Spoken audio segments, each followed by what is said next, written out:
Why are we obsessed with the end of the world? For as long as humans have walked the earth, we've harbored one consistent fear: the end. And not just our personal end, but the grand, fiery collapse of all civilization as we know it. Why? What makes us as a species so fixated on the apocalypse?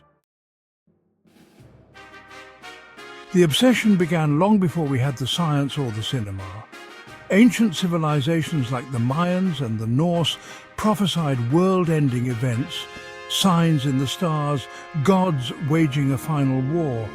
Why did these early societies, often separated by oceans, all envision the world ending in spectacular fashion? Perhaps it was the unpredictability of nature. Earthquakes, floods, volcanic eruptions.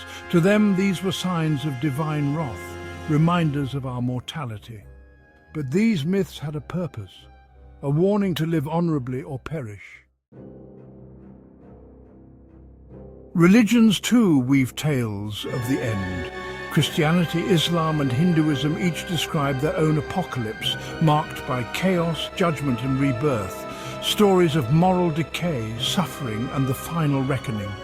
In these narratives, the apocalypse becomes more than just an end, it is a test, a judgment day. The fascination here isn't just fear, it's about justice, a world purged of evil, reborn from ashes. Today, our obsession has evolved. Hollywood churns out disaster films, meteor impacts, zombie viruses, nuclear wars, feeding our imaginations. Each generation seems to add its own fears to the list. But why do we watch these films? Is it simply thrill-seeking? Or is it preparation? A way to explore our survival instincts from the comfort of a movie seat? Perhaps deep down we wonder if we're ready for such a test.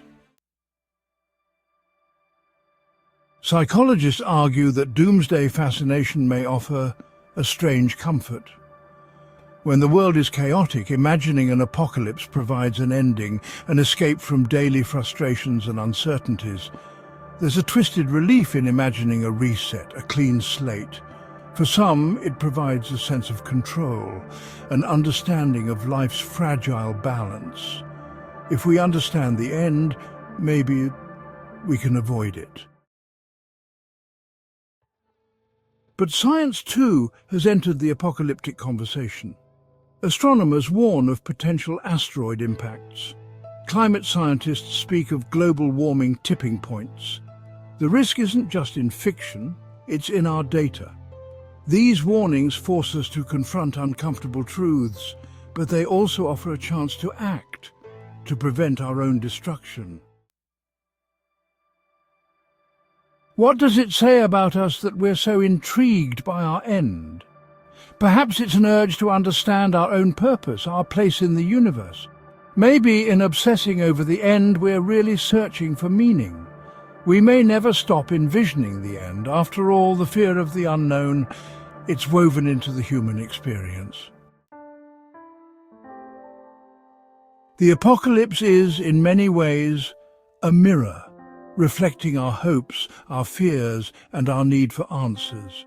The question then is not why we're obsessed with the end, but why we're obsessed with our own survival.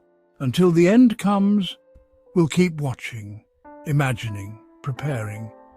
Because in the end, maybe, it's the journey, not the destination, that truly matters.